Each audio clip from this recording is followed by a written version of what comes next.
berkembang. Kan selama ini hidup kita begitu. Banyak yang ditakutkan, dikhawatirkan, dicemaskan. Karena pikiran kita gelap. Padahal tidak ada yang perlu ditakutkan dalam hidup. Tidak ada yang perlu dicemaskan dalam hidup. Kalau pikiran kita sudah diterangi oleh kesadaran kita. Nah, semua yang menakutkan dalam hidup, karena pikiran kita masih dalam kegelapan. Itu yang disebut dengan diri palsu kita. Dan kita tidak sadar kalau hidup selama ini sebagai diri palsu. Makanya orang yang palsu itu, lihat, suka mudah berubah dengan apa kata orang tentang dirinya. Baru dibicarakan sedikit aja, sudah tidak menerima. Padahal sebetulnya, orang membicarakan kita, ya, orang memburukan kita saja, itu baik. Kalau ada orang memburukan kita, justru itu menuntut kita supaya kita tambah baik. Tunjukkan bahwa yang diomongkan dia itu salah. Bukan malah justru kita membalas dengan keburukan. Kalau orang bodoh kan begitu ya.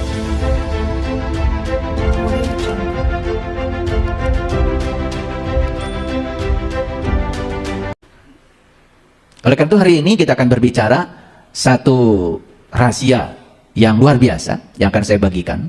Dan semoga semua yang hadir di sini, termasuk yang mendengarkan di channel YouTube saya, di seluruh dunia pokoknya, semoga intuisi yang saya bagikan ini bisa membangun kesadaran baru.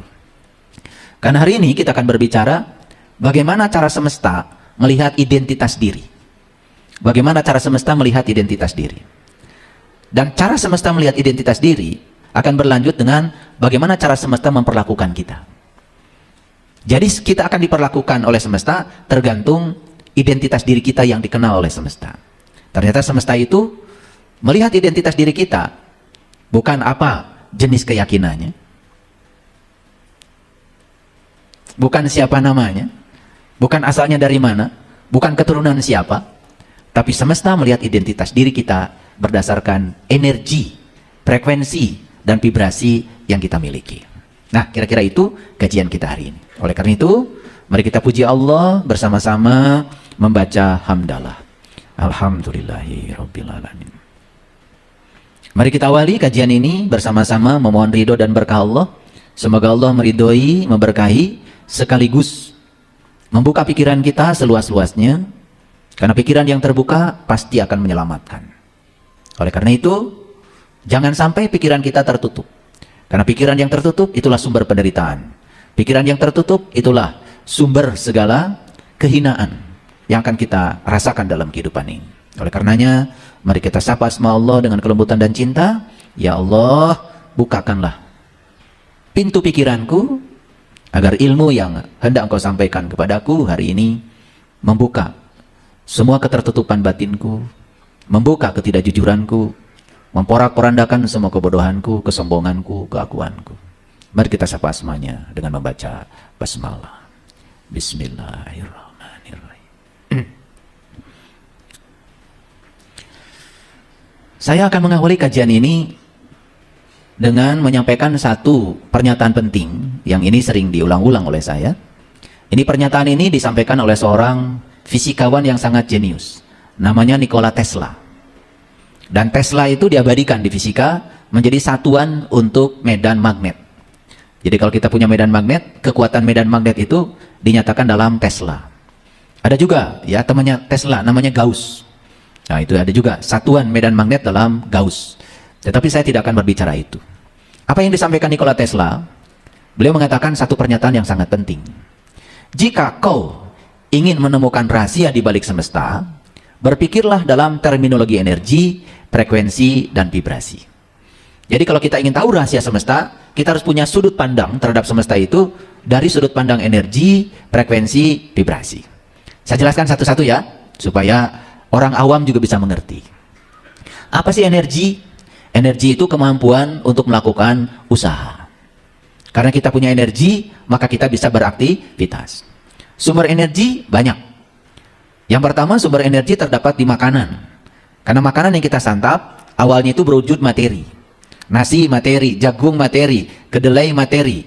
Ya toh? Semua yang disantap oleh kita itu wujudnya adalah materi. Kemudian dikunyah oleh mulut kita, dilumatkan di lambung kita, dan ternyata setelah itu tubuh kita menjadi berenergi. Jadi artinya ketika materi dilumatkan, maka materi akan menghasilkan energi. Bapak Ibu datang ke sini pasti ada yang pakai sepeda motor, ada yang pakai mobil, pasti beli bensin toh. Bensin itu wujud utamanya materi. Tapi ketika dibakar di ruang bakar, ternyata energi yang dibakar bisa memutarkan roda ban kita, bisa memutarkan roda sepeda motor kita. Cuman kita kadang-kadang tidak berpikir sejauh itu.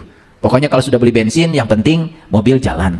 Tapi mekanisme dari bensin bisa sampai memutarkan ban itu nggak pernah dipikirkan gimana caranya.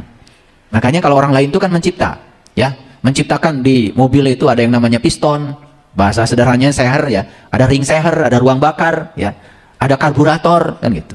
Sehingga bensin ini dioplos dengan udara, masuk ke ruang bakar, dikompresi. Setelah dikompresi, tekanan tinggi dibakar.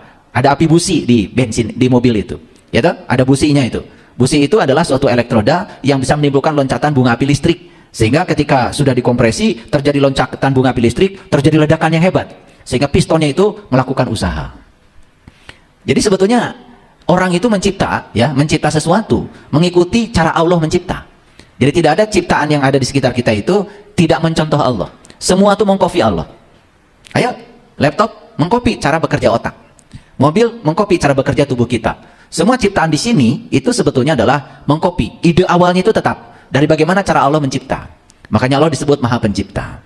Cuman kita kadang-kadang tidak mau belajar, sehingga melihat sesuatu itu ya lewat begitu saja.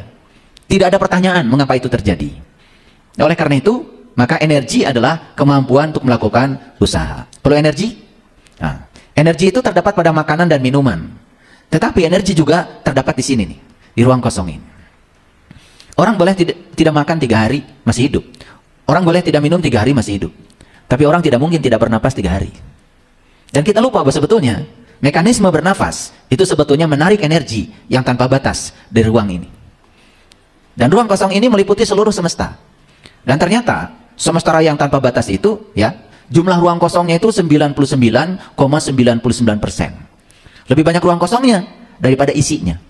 Dan kita semua bergerak di ruang kosong. Bumi bergerak di ruang kosong, matahari bergerak di ruang kosong, mobil bergerak di ruang kosong, betul? Pesawat bergerak di ruang kosong. Dan semua makhluk hidup dari ruang kosong. Makanya kalau sahabat-sahabat kita di Bali menyebut ruang kosong ini adalah kecerdasan semesta tanpa batas. Kenapa? Coba, kita naruh bunga di pot, kan di ruang kosong. Sudah, setelah ditaruh bunganya, kita cuma nyiram aja, bunganya tumbuh. Lama-kelamaan menghasilkan bunga yang sangat indah. Bagaimana ruang kosong ini mengkreasi sehingga timbul bunga yang indah? Bagaimana ruang kosong ini memadukan tanah, air, api, udara, dan sinar matahari sehingga membentuk bunga-bunga yang bagus? Pernah nggak berpikir seperti itu? Jarang. Karena kita ini kadang-kadang hanya melewatkan sesuatu begitu saja. Semuanya lewat begitu saja. Semua peristiwa lewat begitu saja. Pesan-pesannya tidak pernah kita tangkap. Itu energi, ya. Sederhananya apa? Kemampuan untuk melakukan usaha.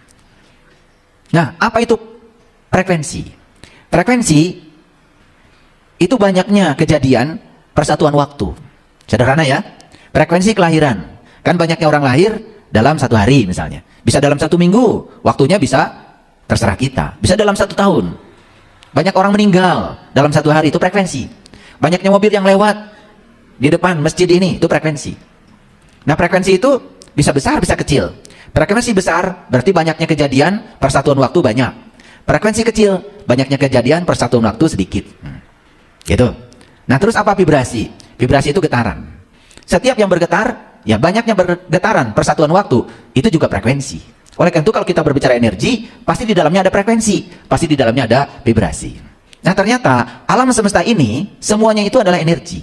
Tubuh kita energi, batu energi, batu bara energi, semua yang bersifat materi energi.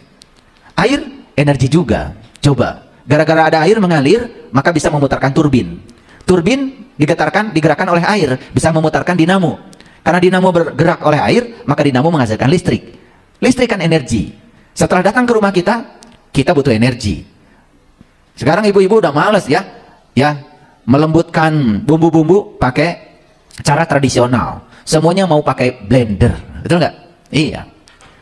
Ibu-ibu sekarang, ya, ingin bikin jus aja pakai blender, betul nggak? Mengeringkan rambut dulu, ya berjemur, sekarang udah males pakai kipas. Itu kan semua energi. Dan tidak ada pergerakan kipas kalau tidak ada energi. Jadi hari ini kuliah kita agak berat nih, ya, agak berat. Tetapi saya coba sederhanakan sesederhana mungkin, sehingga yang tidak sekolah pun bisa mengerti ceramah saya. Ya, pokoknya ceramah ini bisa melayani semua level. Maka saya coba bicara dalam bahasa yang sederhana. Sampai sini mengerti, ya? Ngerti? Udah mulai kebayang, ya? Oke. Jadi energi itu tersimpan dalam materi. Oleh karena itu maka materi dengan energi menurut Einstein itu setara. Makanya kita kenal ada rumus E sama dengan mc². Jadi E-nya itu energi, M-nya itu adalah materi, massa, dan C itu adalah kecepatan cahaya. Kuadrat berarti dikuadratkan. Nah, kecepatan cahaya itu 3 kali 10 pangkat 8 meter per detik. Atau 300 juta meter per detik. Itu cahaya itu cepat sekali. Itu baru cahaya loh. Sedangkan Quran berbicara ada di atas cahaya. Yang namanya cahaya di atas cahaya. Nur ala nur. Syukur-syukur yang sudah bisa sampai ke sana dimensinya. Nah, yang sudah sampai di dimensi nur ala nur, itu akan mengalami lompatan kesadaran. Akan mengalami lompatan kebahagiaan. Akan mengalami lompatan kedamaian. Nah, semua cahaya yang di luar ini, yang kelihatan oleh kita, ini semua cahaya palsu. Disebut cahaya majasi. Karena semua cahaya ini, ya, ada sumbernya. Kalau sumbernya tidak ada, maka tidak ada. Sedangkan nur ala nur yang ada di dalam diri setiap manusia, perwujudan dari ruh, itu sebetulnya cahaya abadi. Maka di Quran dikatakan, walau lam tamsashun narun. Adanya cahaya itu bukan karena disentuh oleh api, maka disebut cahaya sejati. Nah, cahaya itu tidak pernah padam, ada selamanya, bersifat abadi, seabadi ilahi. Beruntung mereka yang sudah tahu cahaya itu. Dan yang belum tahu juga beruntung, ya. Supaya menyadari ketidaktahuannya, harus cepat tahu. Karena belum tahu, ya siap-siap aja dalam kegelapan. Dan dalam kegelapan selalu salah persepsi, salah interpretasi, ya. Tambang saja dalam kegelapan dianggap ular, lalu menjerit-jerit ketakutan karena menganggap tambang ular. Begitu dinyalakan lampu, oh ternyata cuma tambang, padahal sudah babak belur, sudah jatuh karena takut ular, padahal tambang.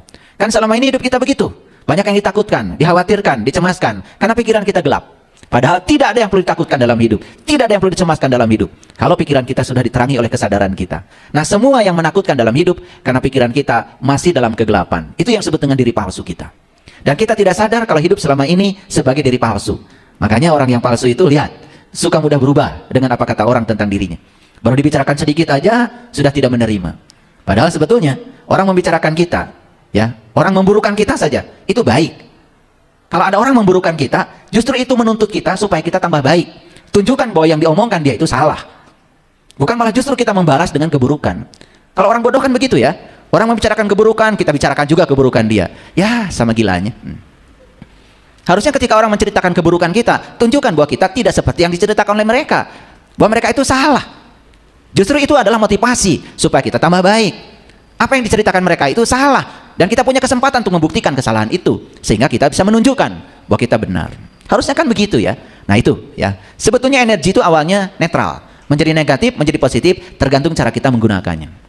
Energi nuklir itu netral, bisa digunakan pembangkit listrik, positif. Bisa juga digunakan untuk berperang, negatif. Energi nuklir itu positif, bisa digunakan untuk kedamaian, tapi bisa juga digunakan untuk menakut-nakutin orang. Tergantung cara menggunakannya. Bagaimana cara orang menggunakan energi? Pertama, sumbernya adalah di sini. Maka kita akan gali, ya, hari ini. Semoga setelah ini, kalau tidak ngerti, nggak apa-apa.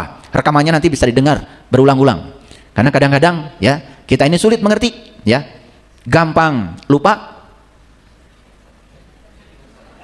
Ya, sulit ingat, kan itu masalah kita, ya. Makanya ya kita juga tidak pernah sadar, ya. Kenapa, ya? Baru aja naruh kunci kita lupa kunci di mana. Tapi pernah gak ada yang menyadari bahwa kelupaan yang dialami oleh kita itu sebetulnya berasal dari kekotoran jiwa. Jadi kalau kita gampang lupa, sebetulnya masalah besar kita itu karena jiwa kita kotor. Cuman kita tidak menghubungkan itu, tidak menyadari itu, tidak mau jujur. Padahal sudah diriset bahwa sebetulnya, ya, pakai pikiran kita karena kita punya pikiran, belum diterangi kesadaran. Nah, karena kesadaran belum mengendalikan pikiran, jadi pikiran itu yang mengendalikan kesadaran. Itu yang membuat seseorang, ya, cepat lupa, tapi susah ingat. Oke, baik, sampai sini mengerti, ya. Jadi massa itu, materi itu setara dengan energi. Buktinya, kita kalau perlu energi, pasti yang dihadirkan adalah massa. Kalau begitu tubuh kita energi nggak? Energi. Coba, suhu tubuh kita berbeda, ternyata tubuh kita meradiasikan energi yang berbeda. Kita turun dari pesawat, kemudian melewati lorong untuk masuk ke tempat bagasi. Biasanya di situ ada kamera. Dan kamera itu bukan hanya mendeteksi wajah kita, tetapi kamera bisa mendeteksi berapa suhu badan kita. Nah, kenapa dia bisa mendeteksi? Karena tubuh kita itu meradiasikan energi. Nah, ternyata energi yang diradiasikan, frekuensinya, vibrasinya tergantung pada berapa suhu badan kita. Yang suhunya rendah dideteksi oleh kamera, oh ini suhunya sekian. Tapi yang suhunya tinggi bisa dideteksi oleh kamera, bisa tertangkap oleh sensor, oh ini suhunya sekian. Makanya orang yang suhunya sekian, wajahnya si A, langsung dikejar oleh petugas, langsung masuk karantina, karena dia sangat berbahaya, bisa menularkan virus. Seperti itu yang terjadi pada saat musim COVID beberapa tahun yang lalu. Itu teknologi, Teknologi ya. Sekarang sudah seperti itu. Dulu masih ingat ya, kalau tubuh kita ingin diukur pakai termometer. Sama dokter, termometernya dimasukkan ke ketek kemudian disuruh digapit beberapa saat. Sekarang sudah tidak pakai gitu lagi. Tinggal aja ya di kayak pistol gitu, kemudian gini tek tek tek gitu. Nah, kenapa bisa begitu? Karena sebetulnya tubuh kita di suhu yang berbeda meradiasikan energi yang berbeda. Jadi itulah frekuensinya beda, vibrasinya berbeda tergantung suhu. Jadi kondisi badan kita akan meradiasikan energi yang berbeda. Clear sampai sini? Oke. Nah, sekarang kita udah memasuki abad baru, namanya fisika kuantum. Di mana? Di mana energi itu dikaitkan dengan frekuensi.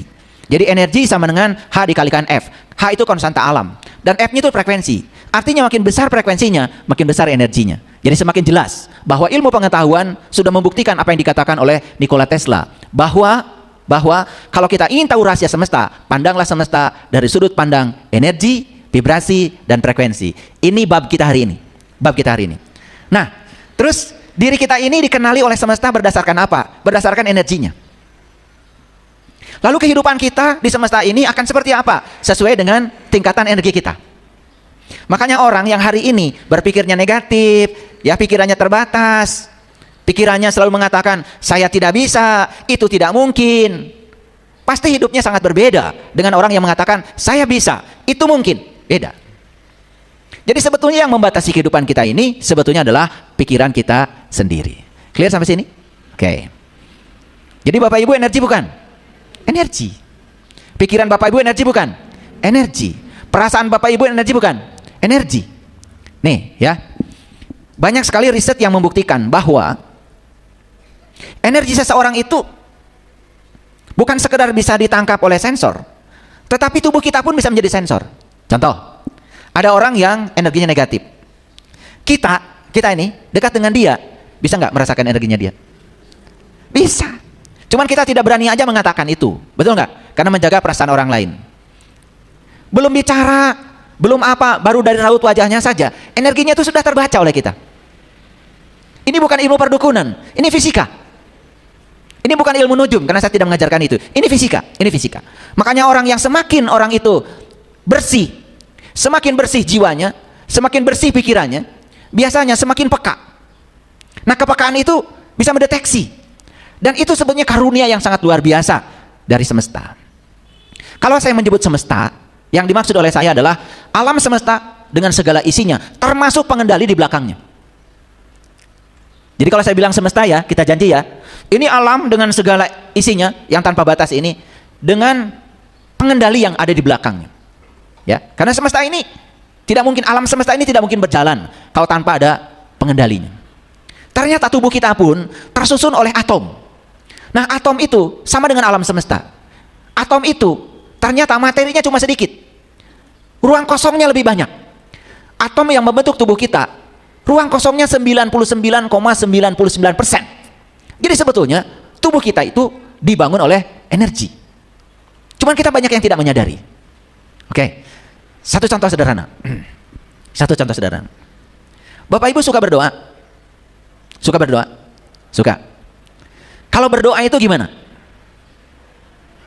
Meminta? Meminta. Kalau meminta, perhatikan saya, hati-hati nih, jangan sampai salah kaprah.